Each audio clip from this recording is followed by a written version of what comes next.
First call, our Pledge of Allegiance. I pledge allegiance to the flag of the United States of America and to the republic for which it stands, one nation, under God, indivisible, with liberty and justice for all. Okay, we'll do a roll call. We're going to go right around the table. Leading us through this FOIA appeal is our attorney for the district, John Kava. So I'll let you. John Kava with Collins and Blaha, District Legal Counsel. My name, I will be simply managing the agenda, and Mr. Kava will be taking us through the individual items.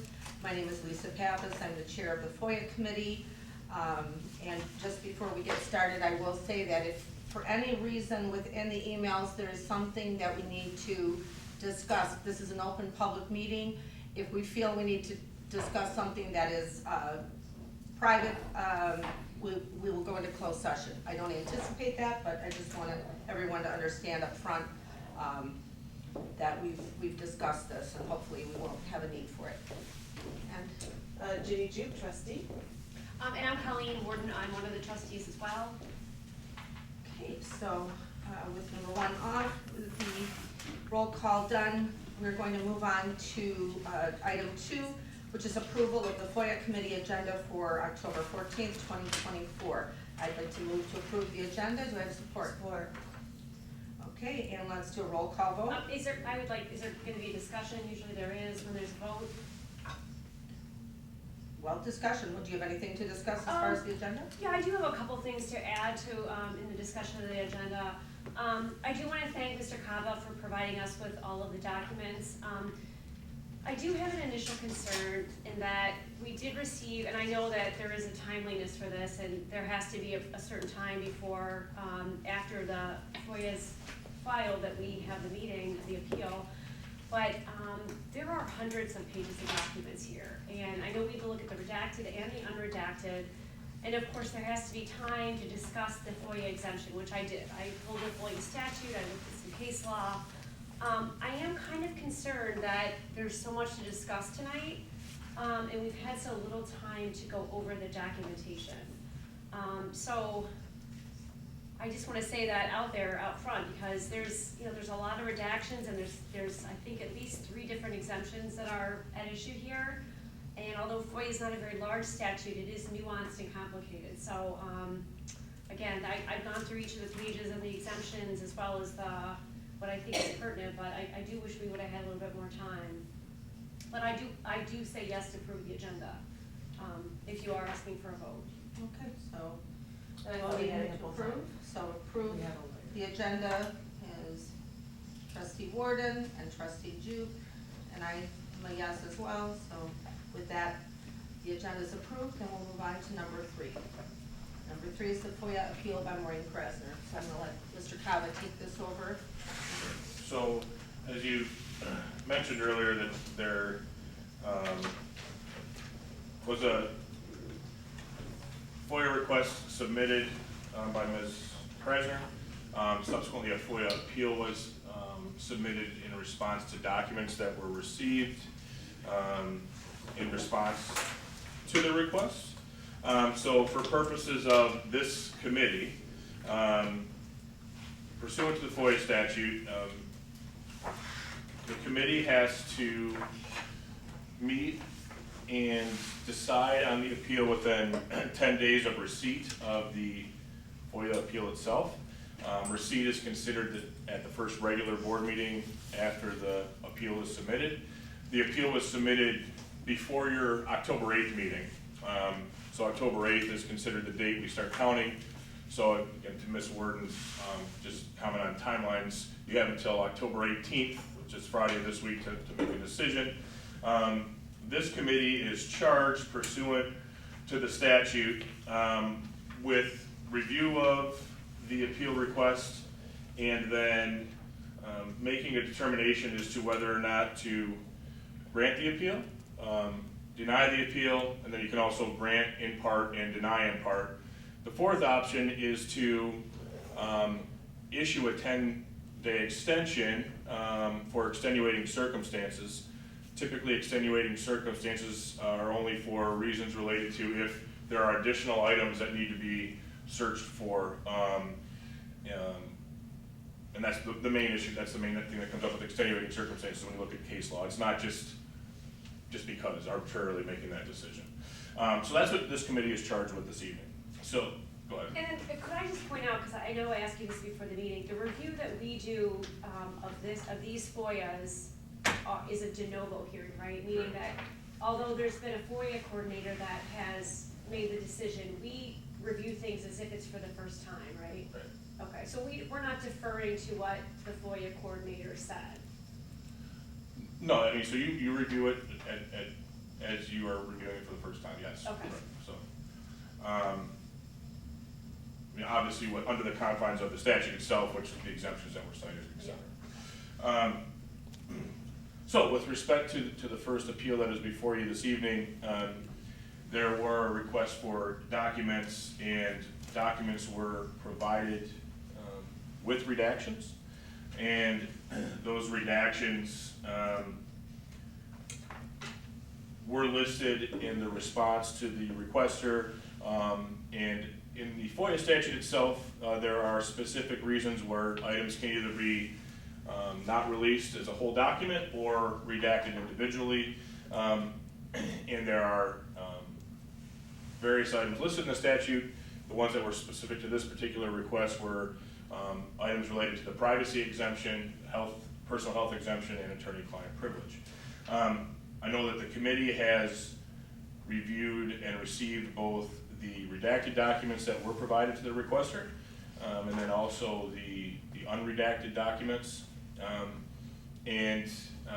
For purposes of this particular request, if there are specific questions regarding items that were redacted and why, there is the exemption to go into closed session pursuant to the Open Meetings Act under Section 8(1)H, which is to discuss material that is otherwise exempt from disclosure under state or federal statute, including FOIA. So if there are particular specific questions, that would be a reason to go into closed session. If there are questions regarding both this appeal and the second appeal also has exemptions for privacy and personal health information.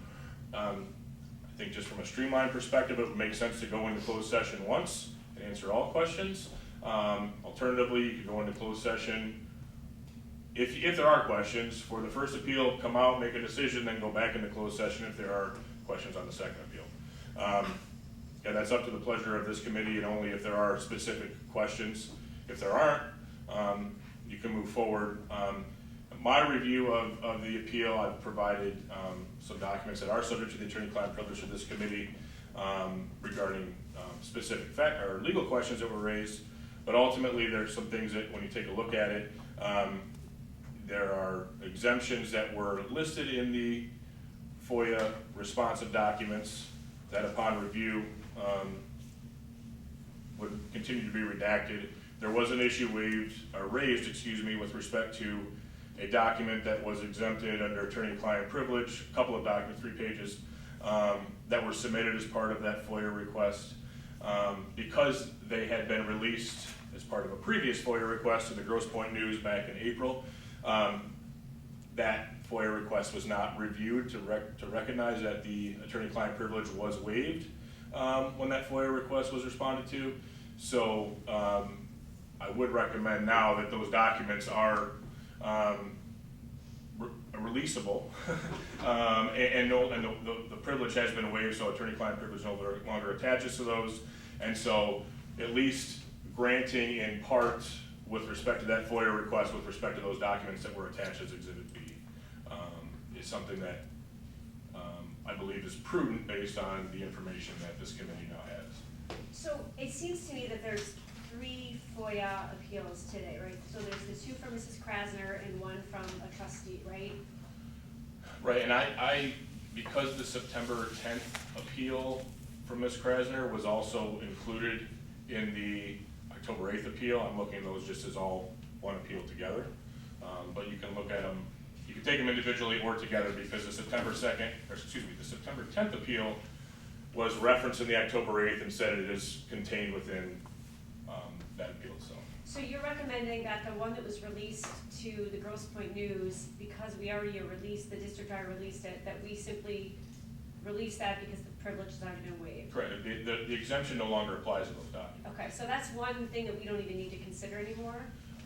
I still think it'd be prudent for this committee, to at least grant in part the appeal with respect to those documents. Okay. Does that make sense? Yes. Okay. There are also, when I've reviewed the documents, information that has been redacted for privacy and health exemptions and other attorney-client privilege that I would state should remain redacted, and therefore I would recommend denying in part with respect to those other redacted documents. Again, if this committee has specific questions on any of those individual redactions, I would recommend going into closed session to discuss them. I do have questions about the health exemption. Okay. And that's on, so I mentioned both Ms. Krasner appeal and the Ms. St. John's appeal, which also has health information. Do you want to look at those separate? Do you want to go into closed session just for one or both together, or do you only have questions on the first one? I think I just had questions in general about Sure. the exemption, so whatever you recommend, if you only want to do it once, that's fine. I think it makes sense to just do it once. Is there any, for the sake of the public that's here viewing, would you be interested in voting to grant the appeal for the documents that were already released? Or should we continue that in closed session? I'll defer to Mr. Kava. I guess I'm fine with either. I envisioned it just being one action that, I think at some point, based on a review, there's gonna be a grant in part and deny in part, most likely. And I don't see a need to take it in bifurcated sections. I think you can just do it all in one Just do vote. it in one vote. Especially if there's other questions regarding attorney-client, well, it sounds like it's just health information, but if there are other questions, because that waiver is just specific to the attorney-client privilege. Well, I did have the question about the attorney-client privilege, since it appeared like it was already waived, but you're recommending that we release those documents anyway? Correct. Okay. Yes.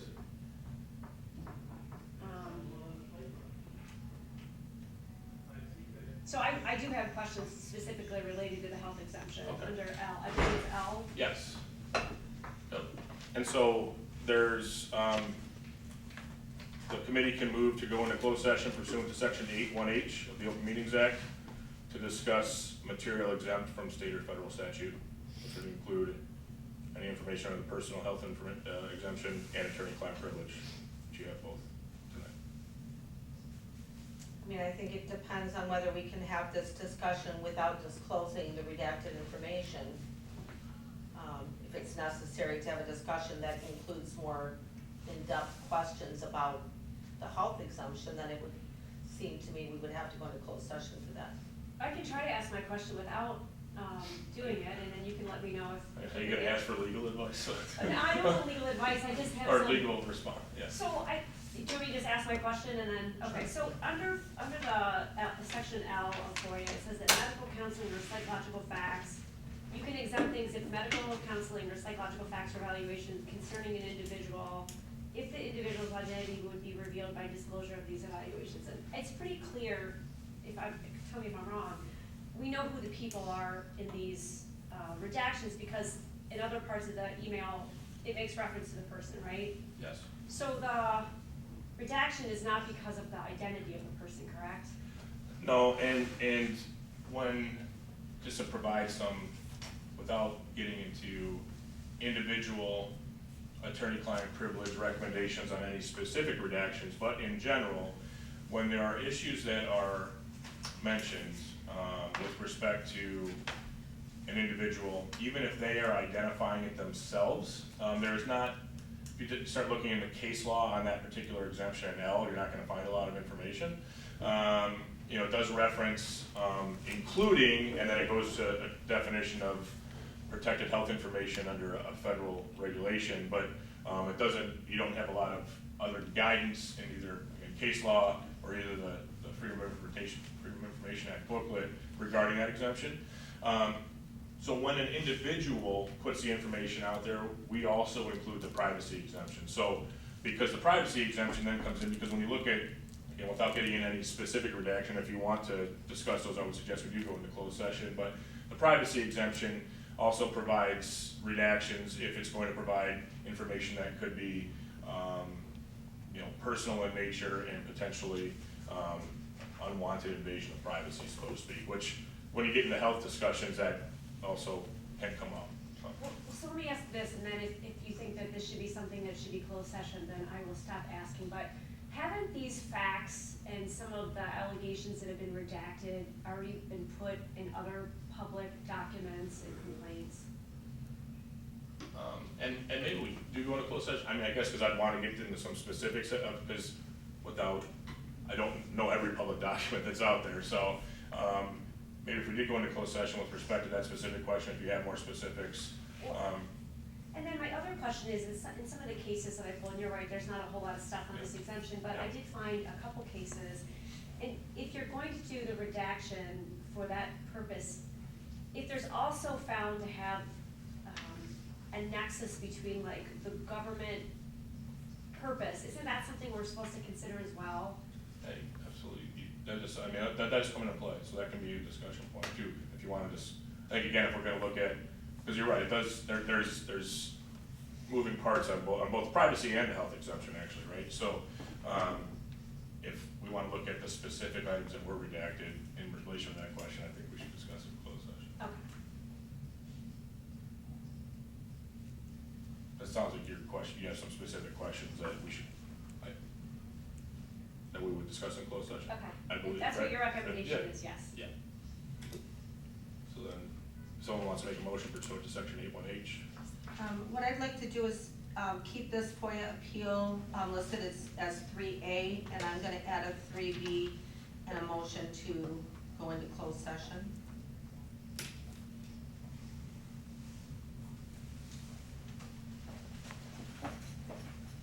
So a motion to enter into closed session, do I have support? Support.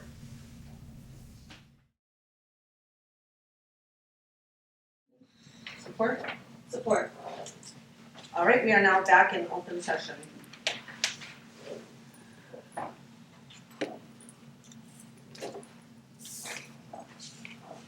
Okay, so the first, what we've done and discussed to kind of parse this apart so we didn't have to keep dragging you in and out. And thank you to everybody who's here for your patience and time and respect for going down the hall. We're going to take 2 items on 3. I added a B to go into closed session. Now we're back in open session. So I'm adding 3C and 3D. And so I'll get this to Doug Fuga and we'll make sure it's posted with the minutes of this meeting. 3C is going to involve, in part of the documents, it involves 3 pages of the Krasner FOIA appeal.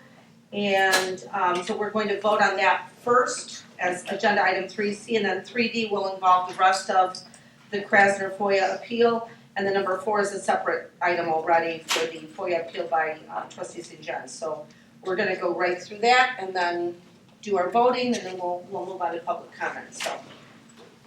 So approaching 3C, we have the 3 pages that we have discussed, and we've conferred with Mr. Kava as our legal counsel. And can I have a motion to go ahead and to disclose those Motion to documents? disclose the documents. Okay. And my reason for doing so is because, as we discussed with Mr. Kava, the documents have already been released to the Grosse Pointe News, so I believe that attorney-client privilege has been waived. Okay, and support for that? Support. Okay, and support by trustee Jeup. And we need to do a roll call vote. So on 3C, the roll call vote, yes to disclose the documents, and nay would be to not to. Trustee Worden? Yes. Trustee Jeup? Yes. And I'm a yes, so that'll be, motion carries 3-0, those documents will be disclosed to Ms. Krasner. Regarding the 3 pages. Regarding the 3D, which is the rest of the FOIA appeal of Ms. Krasner, we have a motion to continue the redaction for the reasons we stated during our meeting. And I'll make a motion to continue with the appeal, that the documents stay with those redactions in place. Do I have support? Support. All right. And roll call vote. Yeah, okay. Any discussion, sorry. So I appreciate greatly the discussion we had in closed session with Mr. Kava. I mean, there's been a number of things that we discussed regarding the exemption, and specifically under the FOIA exemptions, under privacy and medical release of information. And based upon our discussion and the case law and the statute that I reviewed, I think that we should release this information. I think that FOIA in general favors public access to government information. I think it's important for government officials to be held accountable for the manner in which they perform their duties. We had a lengthy discussion that FOIA is a pro-disclosure statute, and I think that FOIA's disclosure provisions should be interpreted broadly to ensure that the public has access to documents. And I think that the exemptions pursuant to case law in the statute must be construed narrowly. I also am concerned that it's not, the information that's been redacted is not detailed medical information, and that the identity of the individuals where the redactions have been made have already been identified.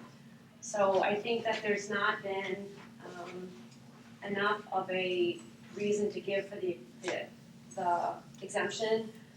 And I also think that we had a pretty good discussion about the nexus between the government administration and the harm that it would cause, and I think that it weighs on the side of harming, of not releasing. So I would vote in favor of providing the information and not exempting it. I'm gonna take the exact opposite view.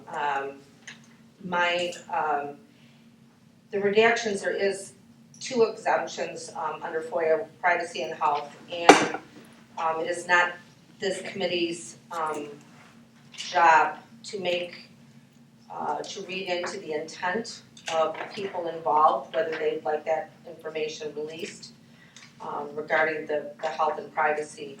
And it also does, our job, I believe, as trustees, is to protect the district. And I would not want to see us embroiled in a situation where we had to go to court to defend releasing somebody's information, personal and private health information and medical information without their permission.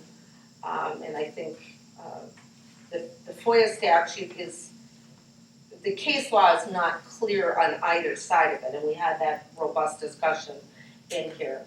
But I think erring on the side of caution in protecting somebody's information into going to a document, I think is important. And so for that reason, I am voting to continue to redact the personal information listed in those documents. So I'm gonna make a motion to continue the redaction on 3D, and do I have support? Support. Support by trustee Jeup on 3D, and we'll do a roll call vote. Trustee Worden. I'm gonna say no, and I wanna point something else out, that we're not really supposed to err on the side of caution in this case. In fact, the statute's pretty clear that we're supposed to err on the side of disclosing the documents. And I also think it's important to point out that the information that was contained in these documents was written, the person who wrote them put this stuff in here. So it seems odd that we would be protecting information that was written by the employee themselves. So I would be a no vote. And trustee Jeup? Yes. Okay, so yes to continue protecting the privacy of the people in question, and I'm a yes on that. So 2/3 vote. We will continue the redactions on 3B. Moving on to number 4, which is the FOIA appeal by Valarie St. John. Literally a similar discussion is had, so I think we can move to the vote to continue redacting. I'll make a move to, for the same exact arguments and reasons, to continue the redaction to protect the health and privacy of the information contained therein. And do I have support? Support. And we'll do a roll call vote. Trustee Worden. And again, I would just like to point out that I don't think it should be redacted, number one, because one of the things that we're supposed to consider when we look at health and health exemption is whether or not it would unnecessarily disclose the information of the person who's writing the email. And of course, this email was sent to multiple people, we know that. So I don't think that it's privacy under, or not privacy, it's not a health exemption, because it specifically lists who wrote the email. I also don't think that this qualifies as an exemption because it's not detailed medical information. And I worry that with FOIA being a pro-disclosure statute, and we are supposed to err on the side of disclosing public documents, that we are at risk for litigation if we continue to exempt these public documents that don't provide law or case law to support it. So I would be a no vote. And I will say just the opposite. We also expose ourselves to litigation if we choose to disclose private information. And that discussion was had in closed session. There's a risk either way. The case law is not clear, so there's a risk. And we have to, I believe, protect people's, and it's not a lot of information. In this particular, all the documents is a very small amount of information that's redacted. So I'm gonna vote yes to continue redacting, and it's Trustee Jeup. And I am a yes vote also, and that is our legal recommendation, so that's very important. And Trustee Worden? I believe I already said no. Right, I just wanted to make it Yes, the record. thank you. Okay, and with that, we'll move on to public comments. Anybody? Going once, going twice? All right, no public comments. With that said, we are adjourned. Thank you for coming, everybody. Thanks, everyone. Thank you, John. Thank you, Mr. Kava.